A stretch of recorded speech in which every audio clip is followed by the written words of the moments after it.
It's an all-new episode of The Good Stuff. Mary's taking your potato game to the next level when she seriously steps up a Thanksgiving classic that'll have your guests coming back for more. Then, it's sweater weather for dogs. Alexis Hans has cute fashion for every kind of canine, so your pup can stay cozy and look chic this fall. Plus, you finally found art you'd love in your space, but where should you place it on the wall?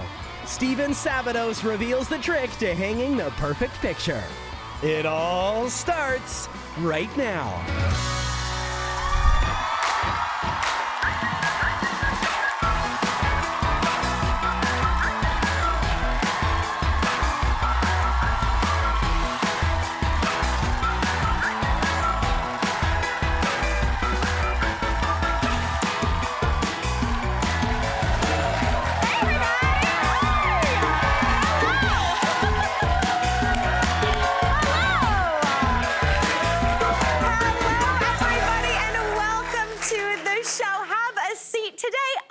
Making a Thanksgiving favorite, even more decadent than it already is. We're talking potatoes, but we're not just talking any potatoes. We're talking scalloped potatoes. Am I right?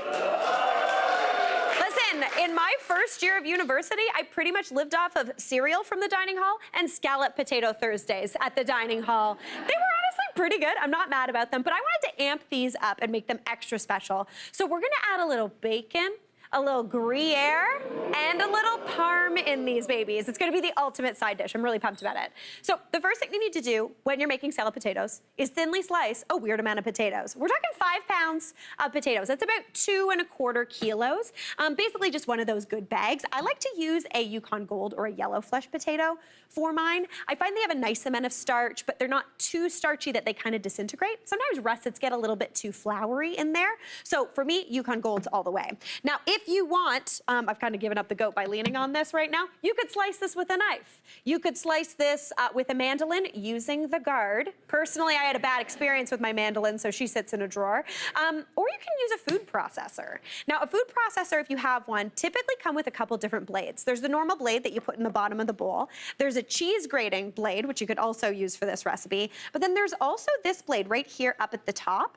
It sits up here, and this is actually a slicing blade. So what that's gonna do is it's gonna thinly slice my potato. You want them sliced into about 1/4 centimeter-ish thin slices. So I'm gonna pop my potatoes in.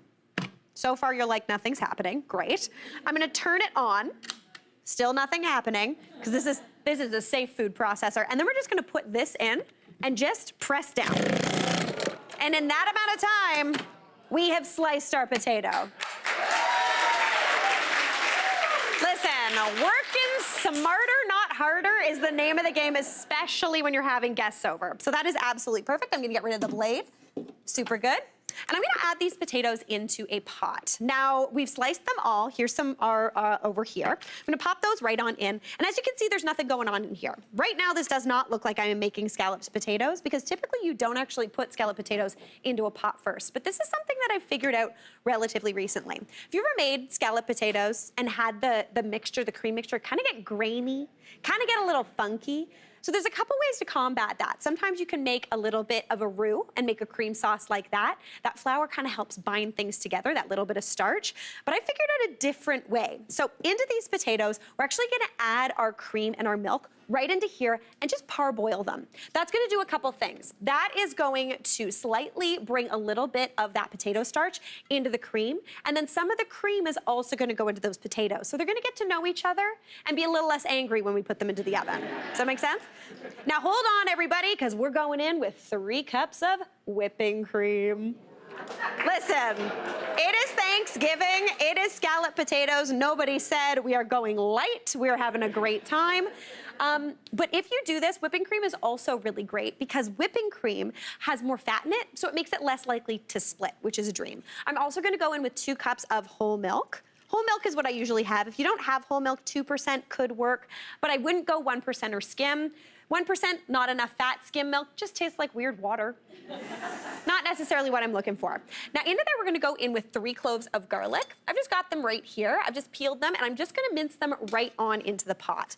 This is gonna just perfume everything. Oops, one went in whole, but we'll get it. Don't worry about it. I'm just gonna pop that in. That's gonna perfume and almost steep in that cream. Lightly cook while that cream kind of comes to a simmer.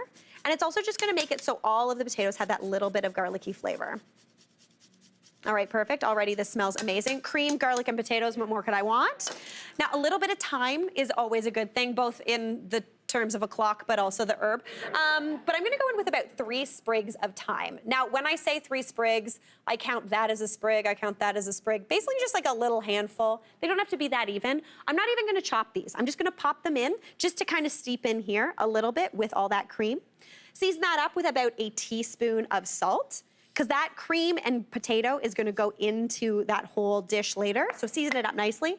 Now, when it comes to pepper, I'm only gonna go in with a little bit. Personally, I don't love pepper on my potatoes. Is that not wild? I know, there's a lady who is shocked right now in the front row. I only like a little bit of pepper on my potatoes. I don't know what it is. Maybe it's just the look of it, not really feeling it, but if you want pepper, feel free to go heavier. I'm going with about a 1/4 teaspoon. And then we need a little bit of pocket nutmeg. I do not have a pocket on today, but my friend Joe made this little guy for me, and he has a little happy face on him. And I got my nutmeg in there, so we're good to go. Okay. Now, this is the time of year that I add nutmeg to pretty much anything. A little bit of nutmeg in the potatoes doesn't make it taste like dessert, doesn't make it taste like a donut. It just warms everything and makes it absolutely beautiful. All right, give that a little bit of a stir just to combine. And then you wanna cover that pot and bring that to a boil over medium-high heat. Once that comes up to a boil, set a timer for 2 minutes, let that boil for 2 minutes, then turn it off the heat and let it sit for 10 minutes. A little bit of math, but it's really, really easy. That's just gonna slightly cook those potatoes, and they're gonna do their thing. So we're gonna put those under there. We're gonna pretend this is the same pot.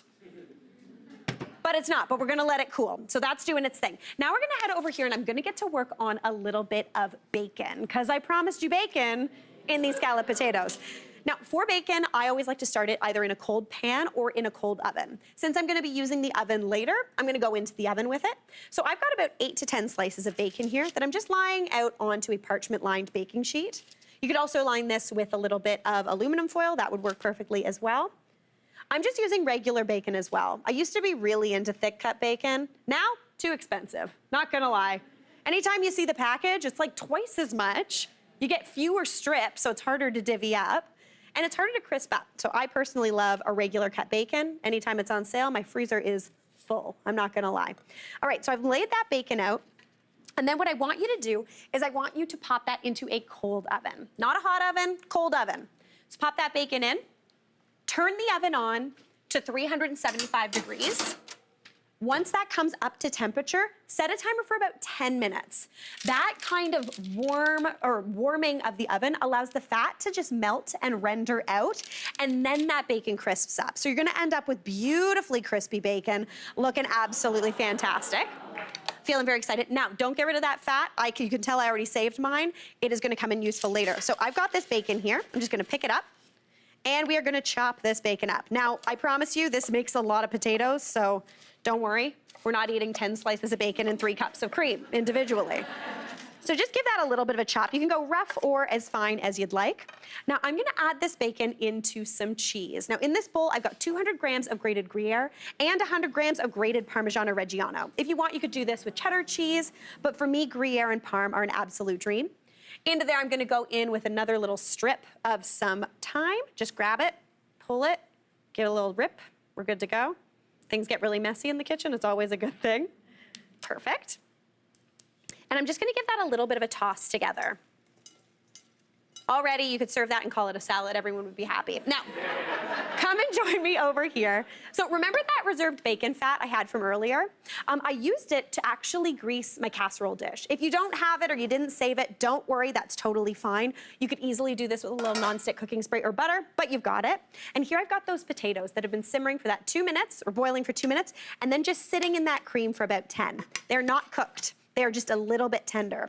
So what I want you to do, take out that sprig of thyme and grab those potatoes and just start layering them in. You want about 1/3 of the potatoes in here, just across the bottom. We're not taking any of the cream yet. Just add the potatoes in to a nice layer. I'm not being fussy about it.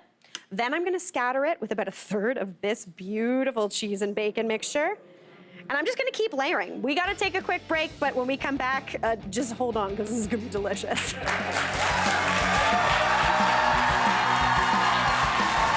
Tomorrow, it's an all-new episode of The Good Stuff. And we're wrapping up the week with our Thanksgiving Helpline.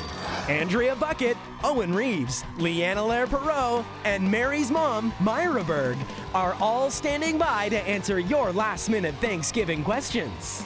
From decorating a versatile porch outside, to setting a seasonal table inside, and a perfectly easy one-pan dinner that'll work wonders in a small kitchen for a small gathering.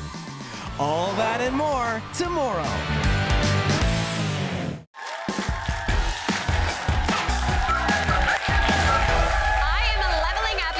Potato game today with my bacon and Gruyere cheese scallop potatoes. I am very excited about these. Now, before the break, we got those potatoes just slightly par-cooked in the cream and milk mixture that we're gonna pour over top. Then I layered this with Gruyere, Parmesan, bacon, and thyme, and it smells so ridiculously delicious in here. I'm very thrilled about this. Now, we've got all those layers in, and I still have all of this cream mixture left over that's got that garlic and a little bit of thyme steeped in there. So what I'm gonna do is I'm gonna just pour this carefully over top of everything, just so it seeps down. Now, this extra liquid is just gonna help cook those potatoes. As those potatoes cook, it's gonna firm up a little bit because all of that starch is gonna kind of come out of those potatoes and just cook into that cream, and it's gonna be like alchemy that is delicious, which is always a good thing. This is the most dangerous, scary part of making these potatoes, because you might pour your cream everywhere, but you know what? No use crying over spilt cream. You know that one? All right, that's looking beautiful. So now what you wanna do is you wanna cover this, because you wanna seal in that moisture and help those potatoes cook really, really nicely in the oven. So I've got a little bit of aluminum foil here. If you want to, you could grease it with that bacon fat if you're feeling it. But you could also just do a little nonstick cooking spray. So just add that right on down, just to make sure nothing sticks. Then I'm just gonna pop that on top, seal it up as well as possible. It's not like the end of the world if it's not sealed perfectly. And I wanna pop that into a 375-degree oven. Remember that we heated for our bacon earlier. That needs an hour in that oven. There's that bacon, speaking of which. Pop her in. That needs an hour covered. Then you're gonna uncover it and let it go for another 20 to 30 minutes, or until those potatoes are cooked through and tender and golden brown. And you end up with something that arguably looks absolutely delicious. Now, that is enough potato to feed a very hungry family. Anytime I am making potatoes for my family, I'm not gonna lie, I always pretend this is for like 10 to 12 people. My family, 5 to 6. Let's be honest. Okay, I'm gonna dig in the corner. Oh my gosh, they're tender, they're golden brown, they're cheesy. That cream hasn't split, it's thick and wonderful. God. You have to make that. That is absolutely delicious. I am very happy right now. And studio audience, you're about to be happy too, because to help you serve up your own Thanksgiving dishes, thanks to IKEA Canada, you're all going home with their fall holiday bundle. Enjoy. We're gonna take a break. We'll be right back. Up next, it's a sweater weather fashion show for every kind of dog. Alexis Hans shares cozy fall looks for your canine. That's up next.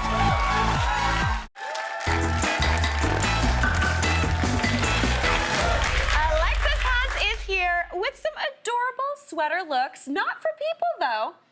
For my new favorite clientele. Dogs. I am feeling very excited about this. Alexis, in all your years, did you ever think that you would be a dog stylist?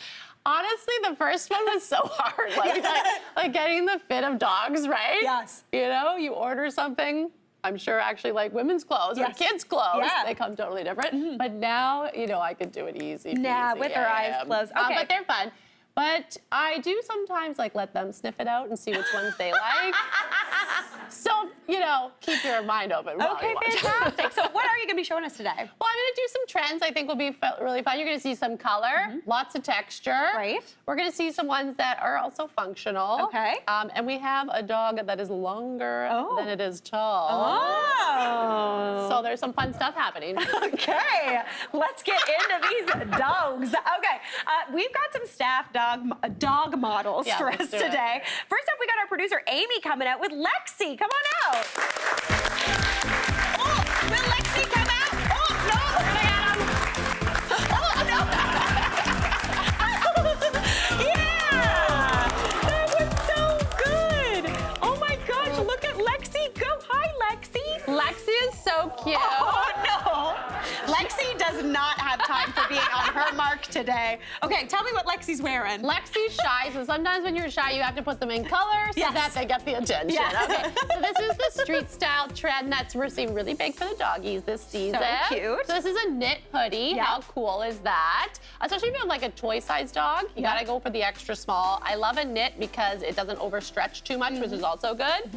But this one was so cute, and I think worth the money. I just found it on Amazon, but it even has little ties for the hoodie. So they really put in the extra effort to make it look really cool. And just a hot tip to anyone thinking it, I bought a toy-sized dog Christmas sweater for my cat. They don't fit.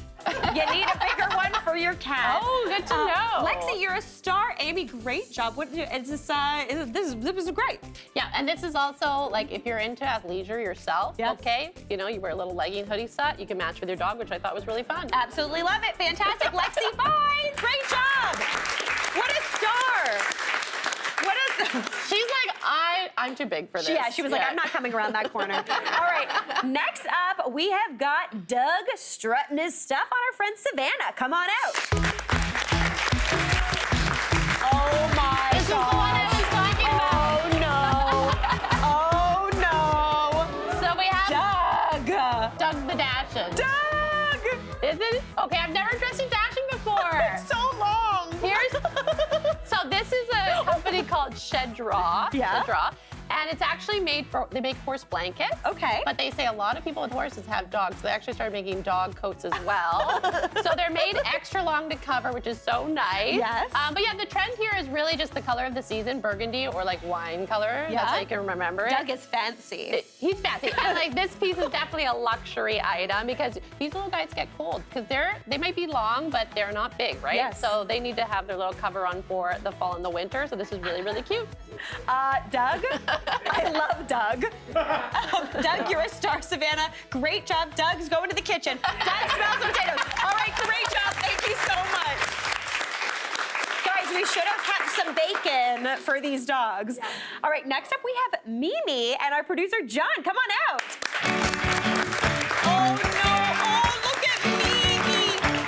Oh, my gosh. Are these little hearts on Mimi's These are outfit? little hearts, which are so cute. Hi, Mimi. So I thought this one was a fun one to show if you want to get ahead for like Valentine's Day or for like holiday photos, you know, around Christmas. You can get something a little bit fun. So you go colorful, but not too much with a little heart print, which is so cute. Yes. This one's a little oversized. This is where when you look at dogs, you think they need a tailor, you know? Like, not all dogs fit the same. Yeah. But I just love this color on the little puppy. So cute. It's so cute. You can tell John is sometimes in the control room because he's really trying to get Mimi to hit her mark. He's really trying to get her to hit her mark. He knows where the cameras are. Yes. Oh, actually, can I throw another one? Yes. This is John's, actually, your Apple keychain. But that's another cute little idea. If you have a little runner of a dog, you can get a little air tag to put on just in case they get away from you. You can check it just to make sure you know where they are. Mimi, you're a star. When Mimi wags her tail and the sweater moves, it's an absolute delight. John and Mimi, thank you so much. That was great. Hi, Mimi. I can't. It's like a moo-moo. It's delightful. A moo-moo on Mimi. We've got it. All right, now, but we've also got our girl, Blanche, coming out with my bud, Nikki. Come on out. Oh, she's a star. Oh my gosh, you match. They match. Sorry. Oh, but We're friends. We're friends. We're friends. Hi, Blanche. Blanche, I mean, is one of those models that's like a, you know, just an icon. Anything you put on her looks great, but I thought would be fun to show a little crop top. Oh, yeah. Blanche. Because crop tops are big in right now. But I was also saying, because Nikki's so colorful, you can see she loves wearing color. She has the stripes. So sometimes when I'm styling the people in real life, I'm like styling them to their personalities. Totally. But when I style the pups, I try to style them to the owner's style because I think it's really fun. So just a straight, colorful number. I will say if you have a light colored dog, like this golden, beautiful, beautiful fur, those bright colors really pop on them. So I think it's just such a cute little sweater. And the crop tops are in. Nikki's wearing one a little bit too. Yeah, fantastic. So she's going out, she's gonna have fun, she's gonna meet people. Blanche, you are a star. Oh, she loves me. She loves her friend Mary. Oh my gosh. Blanche and Nikki, great job. Alexis Hans. As per usual, you know, they say working with animals is always a good thing. We gotta take a break, but we'll be right back. Blanche!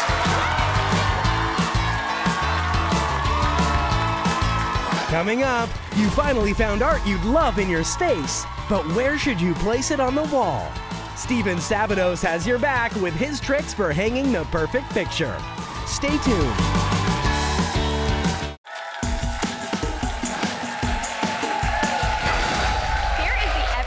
Steven Sabados with a DIY art project that will help you amp up any space in your home.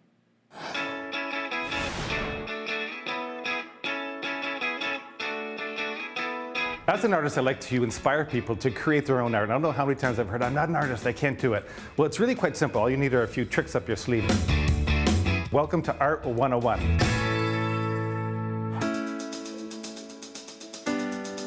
So we're going to start first with our wooden board, any size you want from art supply stores.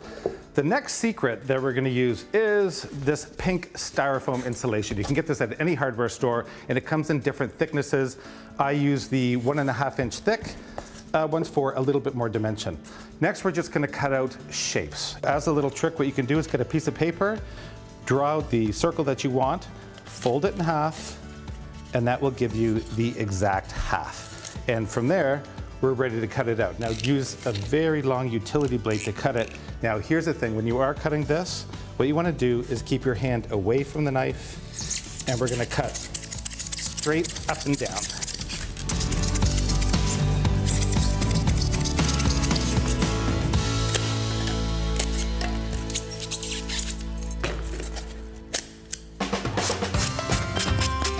Now we just have to arrange them and then glue them on the surface using our trusty hot glue gun.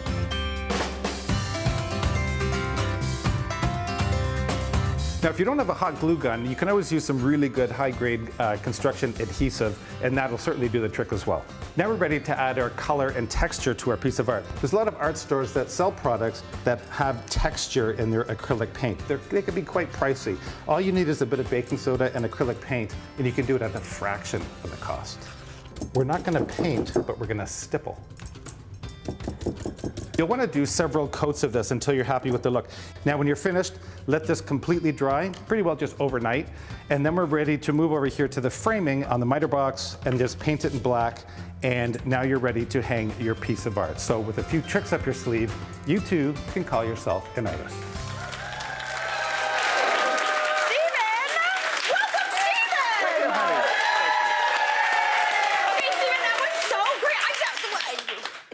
Trick was so cool. Another use for baking soda. Another use. So, everybody, I'm thrilled. there's 300 uses now. There truly is. Now there's 301. We've got it. All right, Steven, now that we've got our beautiful piece of art that truly looks like you got it at a gallery, we need to learn how to hang it properly. Correct. Okay, so you've got 4 kind of key rules here for hanging art. Let's start off with something like a single piece of art. Yeah, so if you have a single piece of art with nothing underneath it, no furniture, say it's in a hallway or whatever, the center point of the piece of art needs to be 57 inches to the bottom of the floor. Okay. And I think we have a picture of that as well, that we can see sort of how that's placed. And again, you can see nothing around it. It's just, you know, you see a painting just floating on a wall. Yeah. So it really should be that distance, because that'll just, it's pleasing to the eye. Oh, got it. Okay, cool. Also a great one as well, if you're hanging mirrors at the front door. You know, you kind of never know where. Yeah. Center of the mirror, 57 inches down, 144 centimeters. Okay. You're good to go. Okay, I like this. 57 inches, Remember that. 24 centimeters.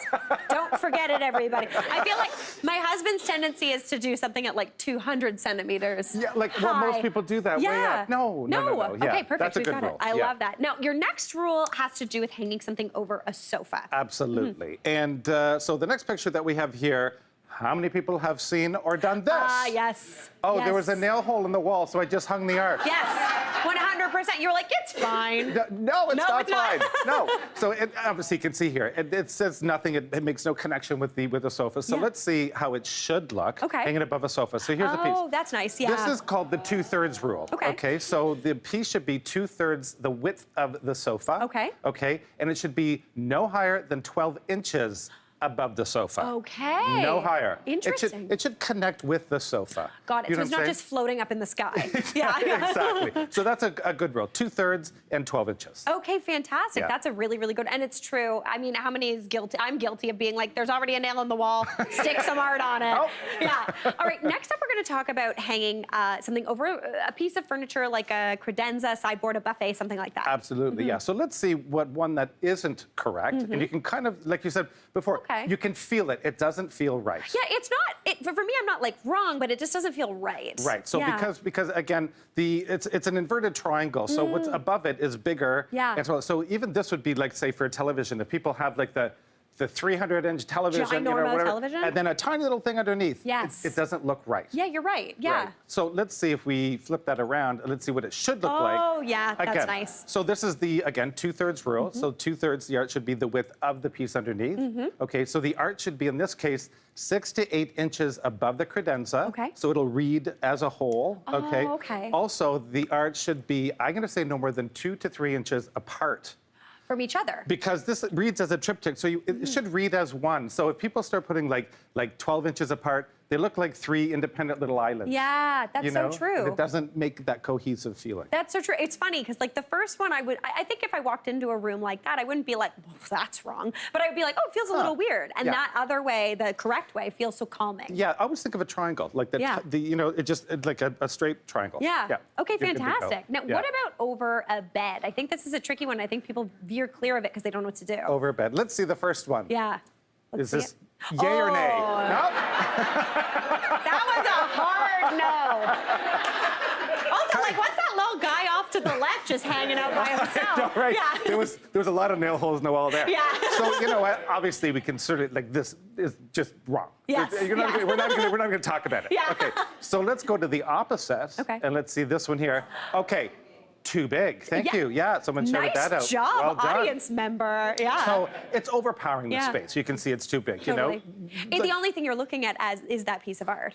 Yeah, and I guess it's supposed to look like a window, but no, it's Okay. not. Okay, so let's see what we should be doing. And this is over a padded headboard. So again, yeah. So this is the 2/3 rule again. So or no, it could be 2/3 or the 60-80 rule. Okay. So it should be 60 to 80% of the headboard. Okay. Okay, the width, I should say. It should be 6 to 8 inches, no more, above the headboard. Okay. Okay, and again, in this case here, the 2 pieces of art. I like 2 pieces, again, 2 to 3 inches apart, but hanging 2 pieces above a headboard gives it more, I guess, so it doesn't look like an extension of the headboard. Yeah. A giant piece of art over a padded headboard, to me, looks like 2 headboards piled up on top of each 100%, other. yeah. And the fact that they're 2 different sizes, you mentioned that earlier. I was going to say, to me, it looks like you know what you're doing. You know what I Right? mean? You're like, ooh, they're fancy. They didn't even just get 2 of the same thing. They got 2 a little different. But the 2 relate. Yes. Which is perfect. So Yeah. again, that again is a nice little decorative trick as well. And again, you know what, you're going to have no problem. Absolutely we fantastic. go. Now, this is a big one that Yeah. for me always involves a lot of math. I feel like I do it in miniatures, which I'm gathering is wrong. We're talking a gallery wall. Gallery walls. Yeah. Yeah, I know. Everyone loves them. Everyone says they're so hard. They're really easy. Yeah. You know, actually. So let's go through, not necessarily the rules, because there's no rules. It's just sort of like how I like to do it. First and foremost, get all the art you need. More than you need, because you're going to edit back. Yes. Okay? Next thing, tape out the sides of the wall on the floor. I did that in my house, okay? Like with masking tape, lay everything down. Okay. Start with your largest piece, like the one here in the center, and do it offset. Okay. Because if you do it in the center, then you start to gravitate all the planets around the sun. Oh, and know? you don't really want that to be the focal point. The whole thing is the focal point. This is a big Jenga. Yeah, yeah. You know, everything's sort of like just supposed to be piece of. Yeah. So we're going to put that in. Then we're going to start laying it out. You could also too, which is great. My floor is tiled, so I had 12 and 24-inch increments. Genius. So I kind of knew when I was putting it It's like here. a graph paper. A graph paper. Yeah, we on the just kind of ground. put it in. So you could, mark off increments. So that's a lot easier. Yeah. Then you start putting it on the wall. I think that's the hardest part. Yeah. Nailing it in. But so with the collection that you're doing, so if you want to have an eclectic one like I have here, have as many varieties of art as you can. So we have oil painting, we have drawing, we have three-dimensional, we have even an arc shape, and then we have even sculptural. Yeah. So, and then the art piece that I created. That you did, fantastic. So again, you know what? Have as many different things to tell a story. Yeah. And I think these walls should tell a story about you. Yeah. It's a conversation piece when people walk in.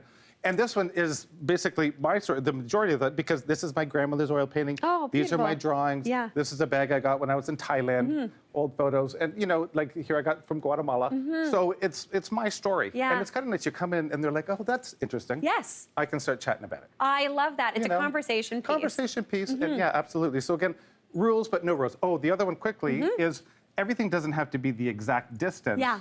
But there should be reoccurring distances around. Got so it. if you're going to see this, That's will be kind the of same similar as to that. there, yeah. So this will be here. Yeah. So your eye will flow through these little roads and pathways. Yeah. And you're not going to have like big valleys and And this is not going to be up here. Yeah, totally. Yeah. Stephen, so- this was absolutely fantastic. You've changed my gallery wall game. No more graph paper for me. That's No what I more. gotta say. Got Great it. job, Stephen. Thank you so Thank much. you. We gotta take a break. We'll be right back. That's so good.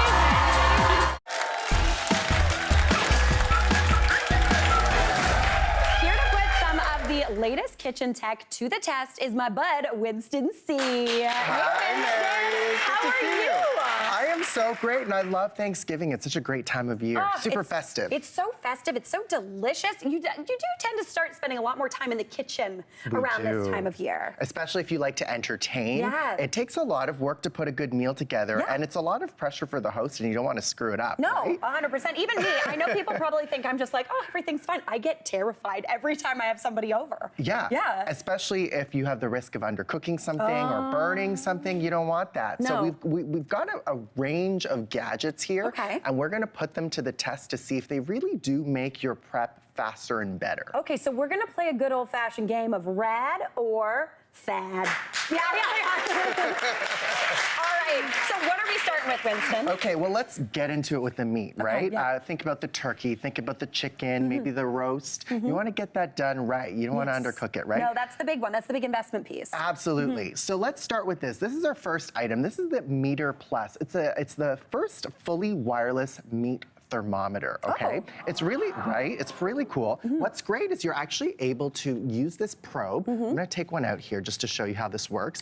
And you wanna stick your probe into the fattest, thickest part of the meat so that you get the internal and external temperature, okay? So this actually has two different sensors. It will tell you the internal temperature as well as the external temperature. And it will also pair with an app, as you can see there. Oh, very cool. And you select what the protein is. It'll tell you the estimated time, and using the information that it gets live on that probe, it will adjust the information as it goes so that it tells you when it hits the perfect cooking time so that your meat is always moist, it's always crispy, it's always delicious. Cooked perfectly. Every oh my time. gosh.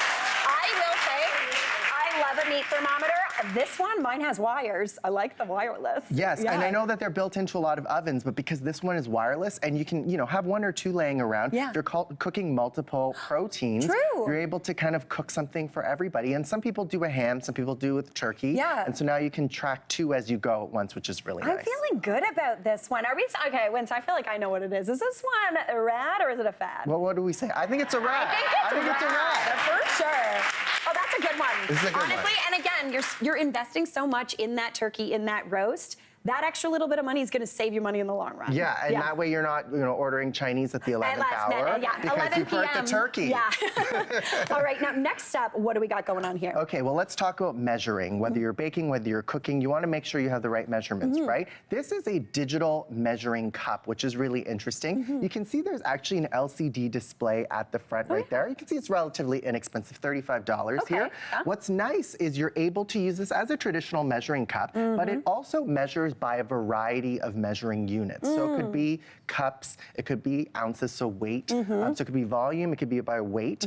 And so once you pour the liquid in here, I'm gonna pour about a cup here. It'll actually give you that estimate on the front of the LCD. I'm gonna turn this back on for you. And it gives you the information. It also will tell you the temperature as well as the amount of liquid that's in there. And as you can see, 0.625. And I poured about a cup in there. So it's not always the most accurate, and the reason... What measurement is that? This is other cups. This is a cup should weigh around 250 grams. Exactly. Okay. So I like that there are actual manual measurements at the front, but this might not necessarily be the most accurate digital measurement. So as an expert, what say you, Mary? So as an expert, if you are measuring a liquid, just use a good old-fashioned glass measuring. That's right. If you are into a weight, a scale, a flat scale, you put your bowl on, you don't have to dirty any other dishes, you just dump it into that bowl. So rad or fad? This one's a fad. This is a fad. Yeah, this one's a fad. Okay, moving on, we have got something that I know so many people are obsessed with. Who loves their air fryer? Everybody loves their air fryer. Yeah, you do, right? I love my air fryer. This takes an air fryer and takes it to the next level. This is the Tefal infrared air fryer. So it is actually the first air fryer that layers in infrared technology. In 45 seconds, Mary, this takes you to 750 Fahrenheit. I'm so sorry, excuse me. Exactly, without the need of preheating, which is really nice. So you get hot temperatures really quickly. You actually don't need to shake the basket halfway through cooking, which is really nice. And you've also got this technology called crisp finish, which is nice. So I've got some potatoes prepared in here. Delicious looking potatoes. Those look really good. And that's using the air fryer, crisp finish, which is really nice. So it's a good way to prepare your sides really quickly. It not only works with potatoes, obviously, but you can do your vegetables in there. I've seen people bake muffins in their air fryers. It does everything. So this technology kind of amps it up to the next level, which helps with your Thanksgiving prep, and it does so even quicker. I love the speed, and I love the fact that, yes, you can cook it, but that quick heat, you can get that little golden brown crunch, which everybody loves. And for people who don't have air fryers, there are actually 7 different cook modes on here as well. And so you can select the right mode that's for you and for what you're cooking for, and it will tell you around what temperature and time you might need for that food item as well. Okay, I feel like I'm gonna vote for a rad on this one. Are we doing a rad? I think that's a rad. I think so. All right, So we've got our potatoes done. Next up here, what do we got going on here? This is a classic. Yeah, well, we love a crock pot, right? Crock pot, tale as old as time. It goes way back to, you would set it, go to work, come back, and you've got your dinner already, right? Well, what if I told you you could use a crock pot that will allow you to adjust as you go? Okay. Because sometimes you have your crock pots and maybe your meat is a little too tender. Got it. Or you've cooked it too long and now your meat is gray Little and crunchy, too hard. yeah, not what we crunchy. want, You don't want that, right? This is a 6-quart programmable crock pot. This is from our friends over at Walmart. A fantastic crock pot because it's got My Time technology. So this technology means you input the kind of food that you have going into there, the temperature and time, and it will actually automatically sense throughout the cooking process. And it will adjust the time accordingly based on what it senses the environment is. Oh my gosh, this is the smartest crock pot I've ever seen. It's a smart crock pot that actually takes it to the next level. And on top of this, you can actually buy a version of the crock pot that's also voice activated. And so you can actually speak to your smart speaker and check what your crock pot is, even if you have a smart speaker at the office. So your new best friend could be your crock pot. It could be your crock pot. Get your crock pot can talk to you. Yes. Who doesn't want to talk to their crock pot? Love my crock pot. Oh my gosh, that's fantastic. Okay, so I'm personally going in for rad with this one. But look at this delicious chili we've got in here. There, cooking away. I mean, imagine this on like Super Bowl. Oh my gosh, perfect. yes, it's getting into crock pot season. Or Thanksgiving chili. Yes. Who doesn't love a Thanksgiving chili? I love it. Honestly, Winston, I will rate you as rad. That was awesome. Great High job. five. High five, Thanks, Winston. Mary. Great job. Thanks, Winston. and Chick is stirring things up with our delicious Thanksgiving cocktails after the break. Don't miss it. That was great.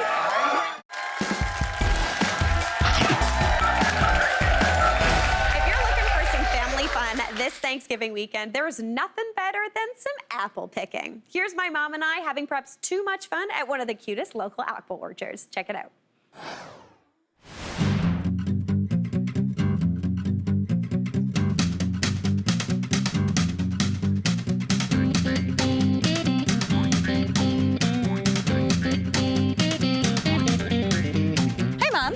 Mary. How's it going? Good, how are you? I'm good. What are we doing today? We're going apple picking. Apple picking. Yeah. Mom, can you even deal with how cute this place is? Oh, it's just enchanted. Everything is beautiful. I can almost like smell the apples. Oh, I know. I can. Where did you get that?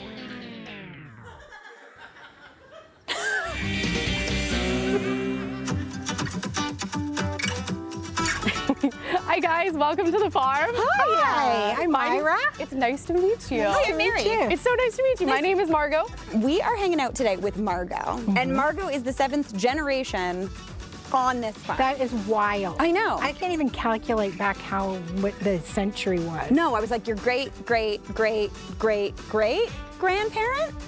Something like that. Oh, this is everything that we have available to pick today. No, there's a couple varieties that I feel like I haven't seen before. Yeah, so our farm, we have lots of different varieties that you won't normally find in a grocery store. Yeah. They're just usually not as transportable and they won't store as long. So they're great for apple picking if you're picking it fresh. Yeah. But not as great for a grocery store. Yeah. So we're gonna go on a wagon tour and then we're gonna pick some apples for you guys. Oh my like gosh, fun. have you ever picked an apple before, Mom? I took you when you were little. I don't remember. I'm sorry. Okay, we're making new memories. More than yeah. once.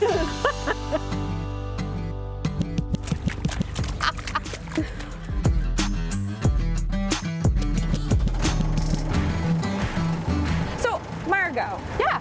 You got any good apple facts for us? Yeah, so good. apples don't grow true to seed. And what that means is that if you take an apple and you break it apart and you take the seed from it and you plant it, you won't get the same kind of apple. What? I never knew that in my whole life. Did you? No, I had absolutely no idea. It was wild. So every branch on an apple tree, you could be growing a different kind of apple. That is so I always cool. wondered why you and your brother were so different. Exactly. If trees can do it, I guess it makes sense. I mean, you get what you get in the end. I don't know.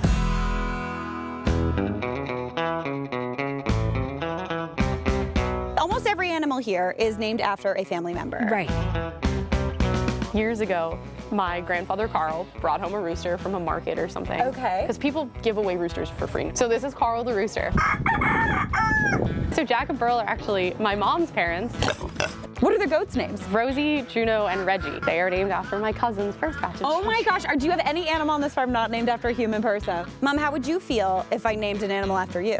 What animal? That's the question. What animal would you be okay with?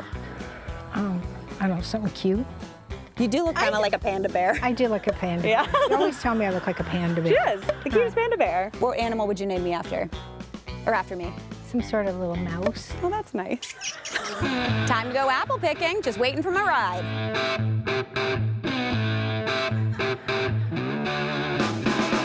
Let's go. Okay. Woo! Woo, sorry about that. Catch me if you can. Bump, Mary, we're going over a bump. Whoa. I think she's talking to me, but I can't hear her. I feel like Easy Rider. Okay, so this is where we're gonna pick some apples. Okay. The trick with an apple is that when you look at the bottom of it, we call this the eye. And you're gonna take it, you're just gonna twist the eye to the sky, and it should pop right off. The eye to the sky. I loved going apple picking. Yes. It was so fun, and then putting the catcher thing on. Yeah. It might be a little tight. It might be a little bit. It gets a little tight A little under the short. arms. Hold on. Are they supposed to be like... I had so much fun. I haven't been apple picking in such a long time. Now, you reminded me that we went when I was really You were little. little. You're probably about 6. Yeah, it was, honestly, it was so much fun. I love picking fresh fruit, fresh apples, and all I keep thinking about is what I want to make with them. Look at that. Perfect. You nailed it. Just snapped right off. They love each other and they want to stay together. Wait. Putting its eye to the sky. Guys, I'm really good at picking apples. What a great day. Cheers. Cheers, apple cider, couple of tarts. Oh, What do you want to do next? I don't know. Can you top this? I don't know. We'll see. Huge thanks to Margot and everyone at Carl Laidlaw Orchards. Honestly, such a great time. That's our show for today. Thanks so much for watching. We'll see you tomorrow for more of the good stuff.